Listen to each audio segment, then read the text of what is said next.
Большой привет всем зрителям, с вами Ктархон. Сегодня мы посмотрим на мод, который мне прислал разработчик и сказал: посмотри, покажи зрителям. Ну что ж, у нас здесь своя новая карта и свои новые страны.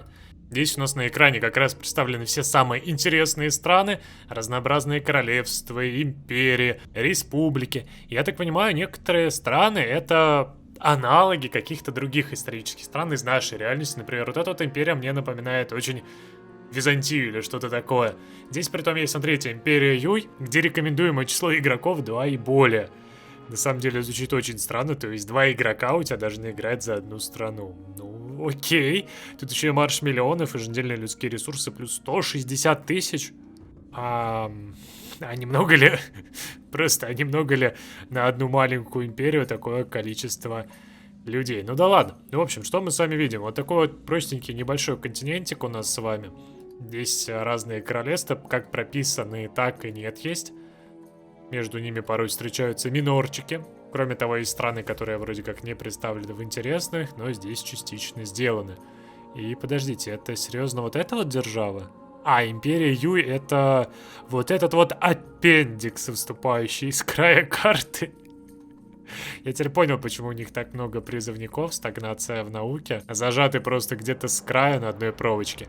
Давайте с вами посмотрим, за какую-нибудь страну сыграем, хоть как здесь мод развивается, что к чему идет, и, наверное, на Вентийскую империю я посмотрю. И рекомендуется исторический фокус для И. Ну все, мы с вами подключили. Вроде как, по общению с разработчиком, мод достаточно новый, делает его не так уж много людей, и они хотят вообще узнать обратную связь, то есть как вам нравится, не нравится, что сделать, что доработать. Поэтому в описании будет ссылка на данный мод в Steam, можете поставить, заценить, хоть сами посмотреть, что к чему здесь. Ну и давайте глянем, меня вот знаете, что заинтересовало? Тут есть, да, здесь есть минорные страны, вольные города. Зенец. И еще... это не вольный город, здесь просто издалека как будто бы какая-то страна, на деле нет. В общем, что мы с вами имеем по раскладу фокусов? Во-первых, фокусы здесь по-разному все сделаны, то есть не все под 70, это приятно, под 35 есть, и большинство, как я вижу, под 56 дней. Что ж, это уже весомый плюс, а то раньше было привычкой все время делать фокусы под 70, благо хоть со временем от этого отошли, это вполне себе приятное дело. Древо пока здесь не особо большие у стран. Просто 1-2 выбора по политическому пути: развитие экономики, армия и исследований. И примерно тоже, наверное, и в других странах. Ну да, здесь тоже. Просто несколько направлений. Власть Сейма, смотри. Содействие эволюции, гарант процветания король и кризис монархии, подготовка к перевороту.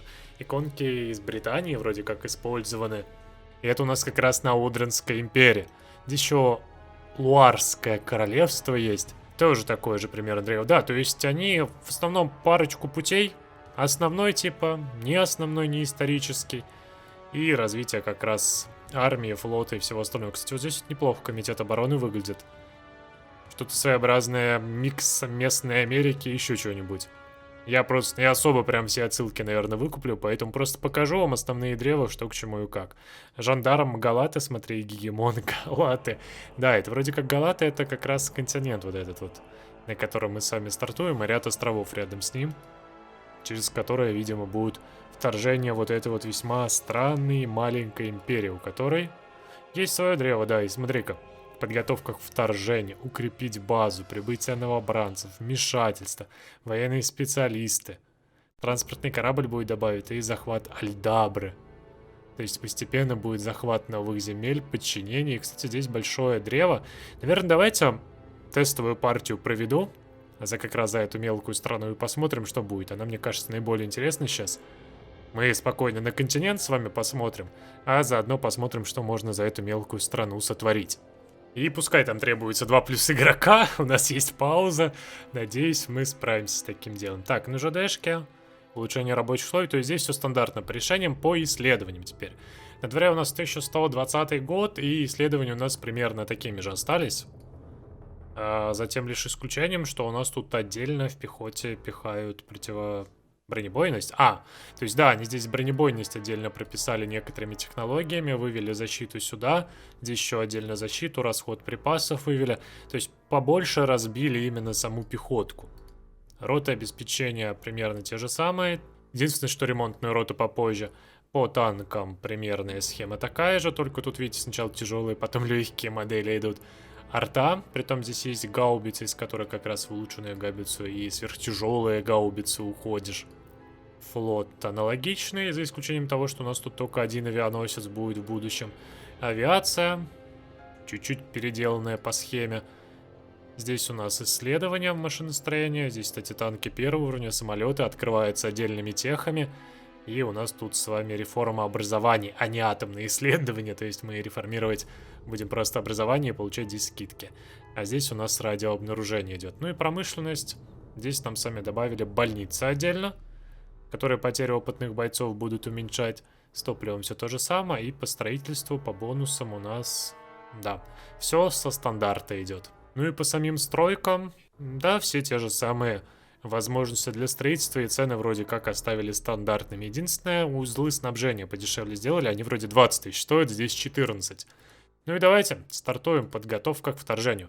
Галатские державы не считают нас серьезной силой, а значит можем воспользоваться их недальновидностью и нарастить военное присутствие в регионе. Ну давай. Давай, у нас людские ресурсы, а следом военная усталость в этом моде тоже сделана, посмотрите-ка. Факторы, влияющие на прирост. Обезоруженная нация, только добровольцы в состоянии мира. А если у нас будет состояние войны, то он будет постепенно расти, военную экономику увеличить, службы, все взрослые, всех под ружье. То есть нам надо с добровольцами быть в идеале. Это перекроет военную экономику и чуть-чуть что останется. А состояние войны у нас так или иначе будет всегда усталость растить. Окей, то есть новая механика, с которой надо будет считаться. Также у нас с вами есть в государстве поддержка от низкой до фанатизма, и она зависит от именно поддержки войны. То есть я думал от поддержки партии, но нет, это именно от поддержки войны у нас зависит. Ускоренная индустриализация, самостоятельно мы ее менять не можем. Скорее всего, она на чем-то здесь забита. И форма правления, абсолютная монархия, ужасная вещь. На самом деле, защита от смены идеологии не стоит дебафа на политику. Тут бы в автократов уйти, который выглядит вполне себе неплохо. В парламентскую республику можно. Колониальная администрация, ну, плюс-минус неплоха, и военная диктатура, ну, тоже так. То есть, видимо, здесь самое приятное это как раз парламентская республика, автократия и, наверное, ну так, более-менее вот эти вот, дуалистическая монархия и парламентская. Стартуем мы с вами с другой культурой, у нас мощное дешифрование мину, зато криптология лучше, контрразведка и стагнации в науке. Армии, собственно, нет, наш великий лидер, и ведем свою страну к величию. Посмотрим, удастся ли нам тут это сделать. И я так понимаю, это стартовый ивент. Империя Юй. Расположена к востоку от Галаты, в распоряжении империи целые континенты, непомерные амбиции. Некогда Юй обладал крупной колониальной империей, но она была утеряна в результате проигранной войны против Мерсии около 3 десятилетий назад. Народ Галаты мнят себя правители мира и не ставят нас ни во что, но они даже не подозревают, что империя уже больше десятилетия готовится к реваншу. Но пусть и дальше думают, что мы безобидны. Пока. А следом, я так понимаю, мы будем укреплять, да, базы, ресурсы. Нифига себе, по 200 на этом острове. Может быть, у них есть какая-то другая база, и они просто вне карты, их территории есть, они туда как раз ресурсы подвозят. Скорее всего, это так. Ну, а тут мы с вами будем морское снабжение получать, советников, ну, в лице идей здесь они прописаны. Либо же на подлодке, либо на крупные корабли. И новобранцы у нас на 730 дней плюс 38 600. Ох, давайте начнем с прибытия новобранцев. Всех поселим на этом маленьком острове. Невозможно, что придется строить небоскребы чуть ли не как вавилонские башни, но они все поселятся здесь. Мы в это верим. Тут у нас ряд ивентов, вроде переворотов периодически вылазят. Также начинается противостояние, посмотри-ка. Как раз вот это вот Шандар-Бея ставка против Хармуджской империи. Но у нас только добровольцы начинают прибывать. И можем активное вмешательство себе взять. Добровольцев сможем отправлять. Но перед этим давайте все-таки укрепим базу, ресурсы заимеем, конвои себе и великий флот. И да, нам, кстати, по фокусу дали новые дивизии. О, 6 дивизий в каное. С шириной, кстати, в 20. Нормальная базовая пехоточка. У меня вопрос только в другом. О, снабжение посмотри, троечки только осталось. Да, снабжение, конечно, у нас особо-то даже и не светит. И я тут вам еще партийную систему не показал. Здесь у нас демократы, авторитарный абсолютизм, либерализм, консерватизм, социал, либералы и демократы, коллективизм и тотализм. То есть несколько таких основных течений они здесь нам прописали. Ну и по поводу, кстати, людских ресурсов, вы видите, у меня 600 тысяч, да, почти готово. В то время как на острове до сих пор 250 только живет и 288 каждого ресурса. Хотя на деле 240. По-моему, кто-то съедает 40 с лишним ресурсов. Ну да ладно, нам все равно этого хватает за глаза, с учетом того, что промки-то и нет. Мое почтение следующему фокусу: Великий флот ничего не дает. Исследуется 175 дней, то есть полгода. И описание: флот отстраивался в течение нескольких десятилетий. Настало время показать его миру. Показать миру то, что 10 лет с лишним ты ничего не строил на самом деле, а налоги шли в никуда. Выходит, это так, раз там никакой флот ты и не показывает. Но нам нужен этот фокус для того, чтобы подготовиться к высадке. И у нас тут фабрики от торговли появились, но проблема в том, что мы строить-то с вами ничего не можем. Давайте поразвиваем морские базы. Явно в будущем нам понадобится, потому что у нас снабжение это будет через них. А в итоге зря я сетовал на великий-то флот. Вы посмотрите, он реально великий.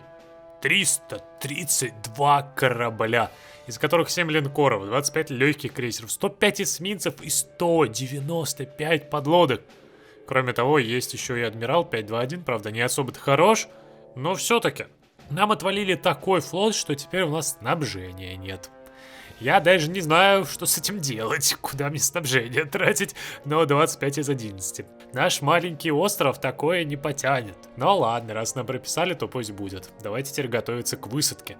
Будем добавлять себе новую технологию транспортного корабля. И следом у нас какая-то сделка, от которой нельзя отказаться. Мы должны получить остров. Захват Альдабры. Надеюсь, правильное ударение поставил. Вот этот вот остров мы сможем получить. Ну, попытаемся, давайте. Это у нас будет неплохой плацдарм для будущего вторжения, хотя я бы, честно говоря, вот этот остров под себя забрал. И на весь остальной континент было бы вообще все равно. 90 миллионов людей. Да тут, знаете, весь остальной континент и не нужен. Только один этот маленький остров получи, и уже можно радоваться. Ну ладно, давайте. Сделка, от которой невозможно отказаться. Посмотрим, что нам скажут. А на основном континенте, кстати, веселье творится.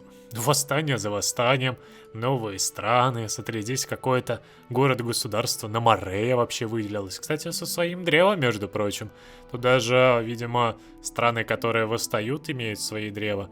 И они восстали против королевства Арфьольда, которое как бы должно их вообще без проблем подавить, имея такое преимущество. А так, да, у нас тут и Авентийская империя пошла с империей другой сражаться. Здесь у нас формируется вообще альянс Галатского. Здесь Ривалийский договор. Скорее всего, они друг против дружки рано или поздно тоже пойдут. В общем, в мире веселье. А мы гордимся своим флотом. Бесполезным тратом средств на вот это вот добро. Вот просто для чего такой флот? Кому он сдался? Сделка, от которой нельзя отказаться. Они не отказались, и мы получили новый остров.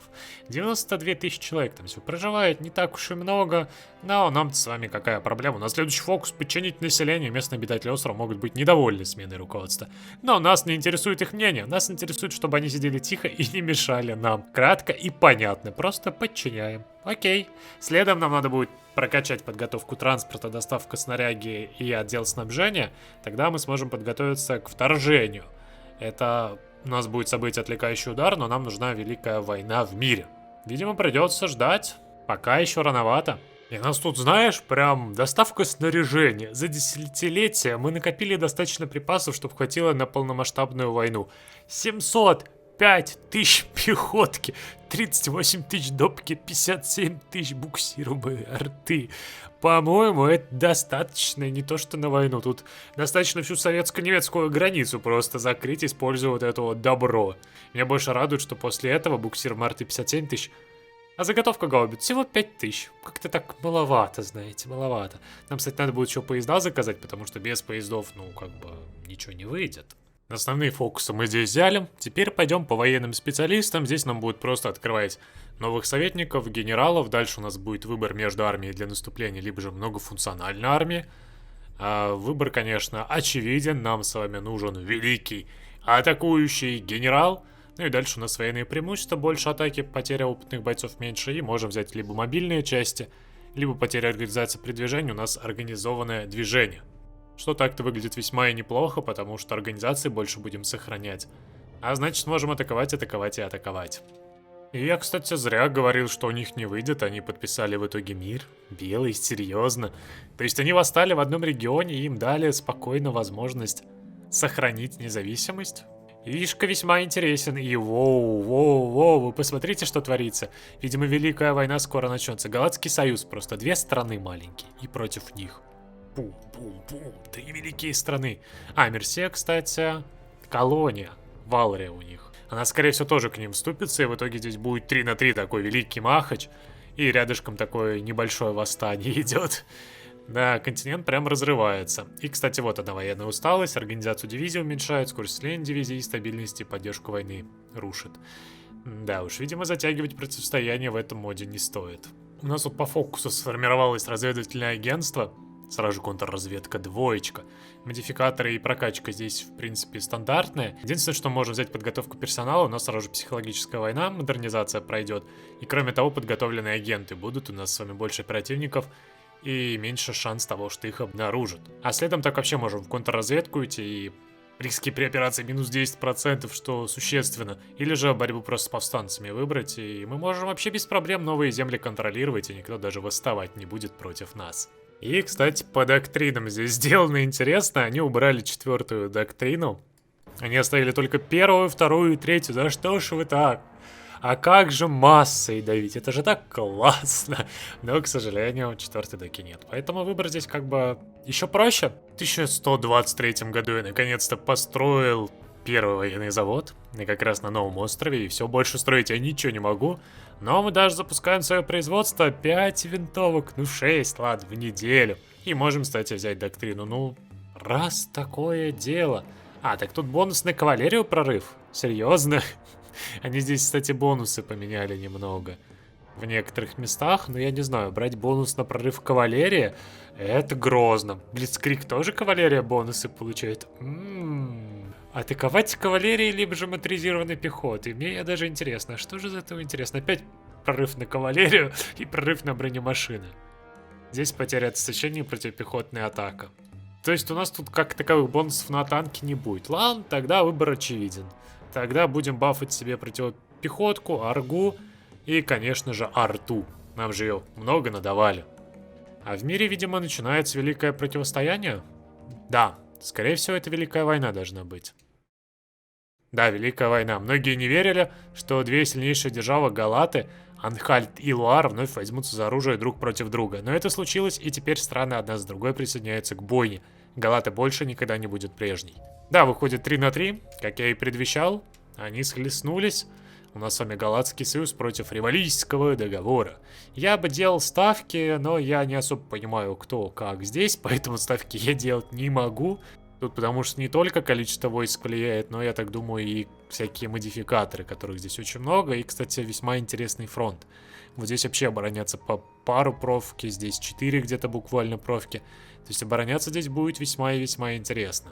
Ну а мы сами, по сути, подготовились. Выходит, что мы успели взять все фокусы, за исключением только вот этого вот одного на контрразведку, и все. Вторжение начинаем. Час пробил, галатские державы утопают в крови, значит, настал наш черед для удара.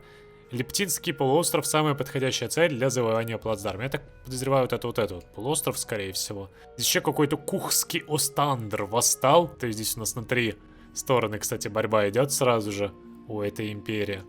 Ну а мы так потихонечку продолжаем прокачивать. Я прокачиваю промку, между прочим, в лимит прям по времени. Не знаю зачем, с учетом того, что у нас промки-то особо нет. Лишь сейчас полетело, потому что нас начали активно закупаться. Закупайтесь, закупайтесь. Я же ваши фабрики против вас потом обращу. Не переживайте. И вот он, отвлекающий удар, будет сделано. Объявим войну, станем владельцем региона и получим контроль. Будет создана боевая единица. Первые солдаты высадились на побережье. Их цель — отвлечь внимание для второй волны и занять прибрежную полосу. Спасибо! Спасибо, ребятки. Правда, проблема то, что их высадили там, где войска, это раз. И... снабжение есть, спасибо. Тогда ладно, хорошо. Давайте еще ребяток приведем на поддержку. Я не знаю, нужны ли они здесь особо или нет, но пусть будет. Ну а сами следом подкрепление себе отправляем. Мы одержали первые успехи, но для дальнейшего продвижения потребуется больше дивизий. Больше дивизий! Раз требуете больше, то держите вторжение империи Юй. Расположенная далеко на востоке, империя Юй покорила своей волей весь континент. Но для просвещенных народов Галаты, Юй все лишь варварская заморская страна. Да, все-таки у них, видимо, как я и говорил, есть где-то земли просто далеко. Ну, не здесь. И оттуда как раз все эти ресурсы и подставлялись. Ладно, давайте возьмем сейчас столицу. Ой, ой, ой. Ты думаешь меня остановить? Да, не, уже поздно. Уже поздно на это надеяться. Все, прекрасно. Окружили их столицу. Сейчас заберем ее, надеюсь. Здесь также котел сделали. Ну, хорош. А вы говорили, пробиться будет сложно. А на деле-то, посмотрите, какой плацдарм хороший сделали. А, так у нас еще и здесь высадка. Подожди, серьезно? Воу. Подожди, подожди. Вот на это я немножко не рассчитывал, что нам и тут высадку прописали, серьезно. То есть и там, мы со всех сторон оттуда давай. Надо сюда генерал это тоже поставить. Погнали вперед. И это еще без подкрепления, между прочим, у нас уже такие бонусы. Что-то как-то жирненько. Еще подкрепление. Да, еще больше войск. Ух. Ну и мы можем, кстати, перенести ставку в Харидар. Ну, логично, что не на острове уже жить, а переехать туда, где удобнее. Ну и давайте тоже агрессивный план выполнения. Действуйте, действуйте, действуйте. Кстати, вам можно, наверное, вот так вот сделать еще. И одна дивизия всего. А чё, как мало? А, одна, говорю. Их как бы 29, не хотите? 29 дивизий. Ух. По-моему, генералы немножко не справляются с таким делом. У них лимит переполнен. Первая победа. Хармутская империя наша. Правда, нам тут, скорее всего, ничего не дадут забрать. Но мы так долго с тобой в догонялки будем играть. Ладно, недолго. Разобрались. Все, в итоге вот что мы сами имеем. Здесь у нас ставка немного разбита, и здесь ставка. Остается лишь одну страну победить, у которой 365 дивизий, но... Не, ты уже в котлах, родименький. Мы тебя побьем. Перенос столицы у нас в Харидар готов. Вот у нас новая столица. Сейчас они национальными должны стать, эти области. У нас теперь промка появилась. Ну и дальше у нас военная полиция, поддержка из метрополии, 30 фабрик вне карты. 20 военных заводов вне карты. Вау. А зачем тут несколько игроков, скажите мне, пожалуйста? Че, одному слишком много? Да, по-моему, нормально. Ну, столица от войны, кстати, уже двоечку доросла. Пока, я так понимаю, это небольшие значения. И кто-то готов к нам в альянс вступиться. Сехвенский Остандр. Но мы не будем его брать, потому что мало ли это что-то сломает. Лучше сейчас этого не делать. Ибо есть великий шанс того, что это на что-то повлияет все-таки. Лучше возьмем сдерживание. Еще больше бонусов. Ну и видите, все. Это победа очередная.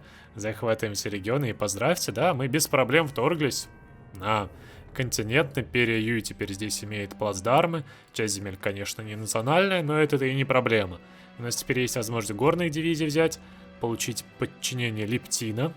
Мы объявим королевству Риете, Остандру, воины. Расширение командования можем получить новых фельдмаршалов. И бонусы на армию, а также подчинение во всех регионах. Самое приятное, что тут еще и транспортные линии есть, чтобы у нас здесь дороги стали более приятные, а то сейчас они здесь выглядят весьма и весьма плохо. Видимо, да, нам сейчас придется к дорогам прокачаться, а потом подчинение Лептина взять. Хотя со снабжением, посмотрите, все нормально, я думал, будет хуже. Нет, у нас только один региончик, где прям страдаем, а так мы готовы к вторжению. Готовы наступать. Наша с вами империя Юй, еще один континент готовы подчинить. Ну что ж. Поддержка из метрополии. Ты давай, наверное, горные дивизии и подчинение Лептина прямо сейчас, пока он отвлечен. Я так понимаю, если мы нападем на какую-то из этих стран, то... Подожди, немецкое восстание. Мы на него пойдем или на кого у нас тут дается? Королевство Риете у нас тут идет. Королевство Риете это вот это. То есть, да, получается, мы со всеми будем. У них же у всех как раз, да, противостояние. Мы пока немножко скинем военную усталость. И потом пойдем веселиться. Горные дивизии это 8 горнострелков. Окей, присоединяем к этому генералу. И, пожалуйста, пока стойте. Это они сразу же на фронт отправили. Здесь и без вас, знаете ли, хватает дивизий. Так что подождите, повремените немножко с этим делом. Усталость падает, падает, падает. Ну, кстати, нормально, усталость падает вполне себе неплохо. Можно еще так-то взять бы обезоруженную нацию. Но, боюсь, у нас тогда людей вообще будет не хватать. Ну и у нас что-то там еще новое противостояние в мире. А, да. У нас, смотри, Авентийская империя тоже теперь объединилась в Галатский союз. Теперь у них уже битва 4... А, не, подожди, не 4 на 4, их 3 так осталось. А здесь уже 1, 2, 3, 4, 5 стран. Ух, 3 на 5. Расклад немножко уже не в их пользу. Да и борьба такая тяжелая, прям не сильно так-то фронт за это время сдвинули. Ну а мы сами дожидаемся. Подчинение Лептина. Мы заняли юг полуострова, а теперь двинемся и дальше.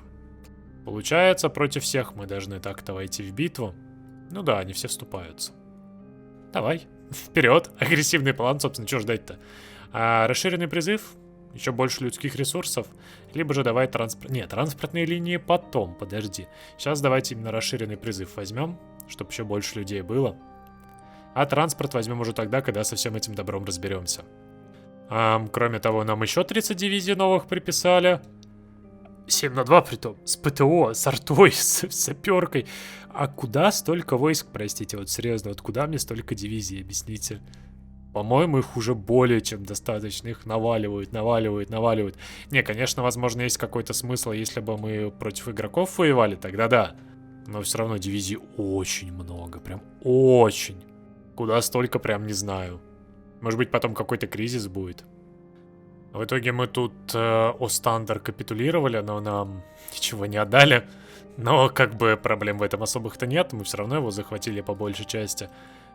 В итоге эти мелкие королевства, кстати, удобно, что они остались под своим альянсом. В итоге мы сможем их спокойно захватить, и никто сюда даже не войдет их спасти. Как бы грустно это для них не звучало, но для них все подходит к концу. У них там дивизий-то, извините меня, максимум 70, у нас тут просто армада такая врывается, и никто не может нас остановить. И все, это как бы победа, вообще без проблем. Захватываем все регионы, завершаем, пропускаем, захватываем все регионы, Правда, что? Но тут осталось немецкое восстание. Эх, чуть-чуть небольшой такой островочек, почему-то не удалось замириться. Но, в общем, что мы сами имеем? Я думаю, дальше пока играть смысла особого нет. Я, конечно, понимаю, что следующие страны будут намного серьезнее. Здесь уже по соточка дивизий. Но у нас тут страна, которая со старта просто разъедается. Вот, как я понимаю, видимо, против нее именно воевать будет сложно. То есть вот здесь вот где-нибудь сесть за страной и попытаться сдержать атаку этой страны, это прям жесть. Притом тебя в будущем дадут еще много заводов, фабрик. Настроить ЖДшки, новых генералов, а дальше так вообще битва за Галату. Мы еще 150 дивизий получаем. Следом еще новая армия, грузовики, атаку еще бафнут. То есть здесь такие бонусы, что я вообще не представляю, как эту державу останавливать хоть за кого-нибудь. Ну а дальше так вообще просто стапка есть, регионы есть, провинция Карнутия, провинция Лептин, я так понимаю, просто будут делаться свои вассалы, то есть колониальное именно управление оставятся над всеми этими землями. Ну а в моде основная, я так понимаю, заварушка идет как раз между великим противостоянием, между вот этими вот странами, которые рано или поздно объединяются в два великих альянса и друг с дружкой сражаются, а мы тут такие, пояс гармонии врывается и несет мир в этот новый континент. Ссылку на мод вы найдете в описании, посмотрите, зацените. И, может быть, кто играл уже, хоть напишите, как против этой империи выстоять. Я, честно говоря, не представляю, какую-то имбу создали. Тебе и куча рекрутов, и куча запасов, так еще и еще больше дивизий дают. Вот такая вот у нас тут интересная империя. Ладно, лайки, комменты, и до скорых встреч в новых видео.